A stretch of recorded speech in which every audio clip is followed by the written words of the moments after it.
Victoria, first grade craft fair. Here is a preview of what to expect. Hi everyone, I have Miss Govin here from first grade to talk about the craft fair. But first of all, where is the money going that you sell? When we make the money for the craft fair, we're going to use it to buy a buddy bench for our playground so that kids can always have a buddy and a friend when they're on the playground. That's what our first graders wanted to do this year. That is very kind of them, and that's fantastic. Thank you for answering these questions. You're welcome. Everybody, I have a student from Miss Govin's class in here from first grade. What's your name? Lenara. Oh, that's a very pretty name. And what are you making right here? I'm making butterflies for the craft fair. Oh, that's very, very fascinating. How do you make these butterflies? So, let me show you. So first, you color on some coffee filters, and then you put them in some water and spray them with the water. And then you let them sit and dry for a few days. Oh, wow, that's very, very fascinating. Thank you for answering these questions. You're welcome. Bye, guys. Hi, guys. Hi, guys. I have a very special teacher here. She's a first grader, one of our new teachers this year, Miss Brooks. Hi. And I'm going to interview her about the craft fair.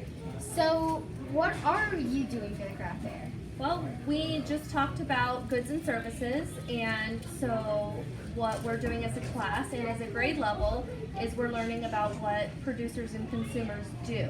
Oh, very nice. Very, very nice. Thank you for answering my questions. You're welcome. Hi, guys. I am here in Miss Brooks' class, and I'm interviewing one of her students. What's your name? Ryan. That's a very pretty name. What are you doing for the craft fair?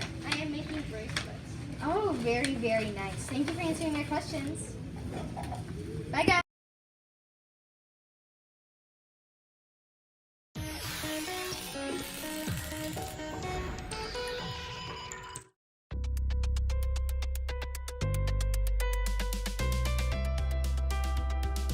Candy canes come in many different colors and sizes. Candy makers start by cooking up a big batch of sugar, water, and corn syrup.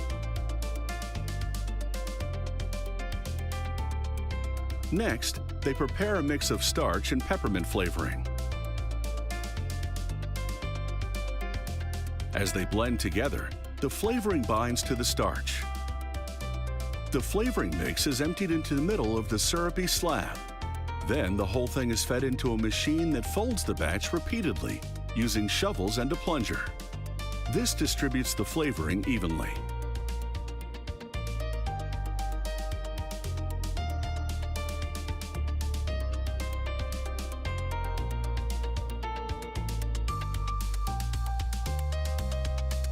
Cold water is piped into the shovels and the kneading table to cool the candy cane mix, so it takes on a stiffer consistency, which is needed for the next step, the automated pullers. These pullers stretch the mixture around a metal post. This action aerates the candy, turning it white. This batch will make 3,200 candy canes, but there's still a lot more work to do.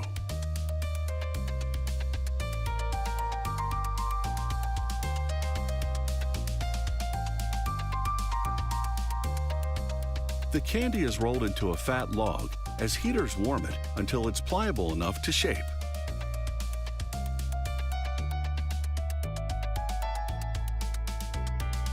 Next, they roll strips of red-colored candy. A worker stretches and folds it to widen the strip.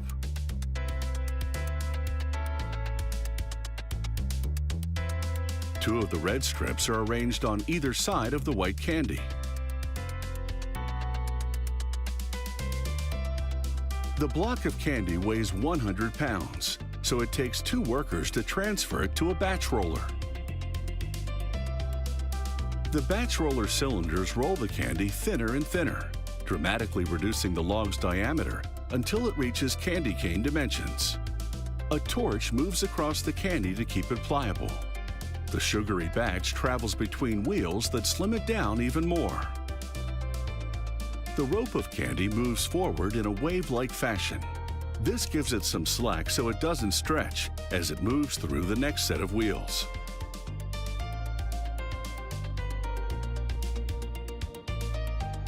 The candy rope moves through two angled belts that twist it, and a chain of knives cut the twisted rope to candy cane size.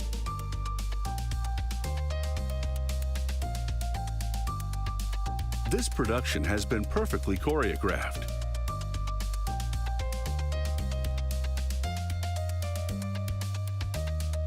Here, a roll of cellophane unwinds, and a device wraps it around the candy sticks. A blast of hot air shrinks the cellophane on the ends of the canes. Now it's time for these candy sticks to get their signature crooks. This machine, called a crooker deck, bends the ends. An overhead bracket brush gently secures the canes because though they're pliable enough to bend, they're still fragile.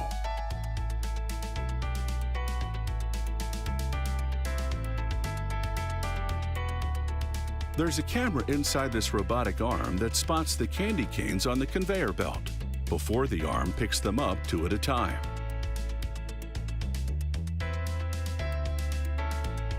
It places them in cardboard packages by the dozen.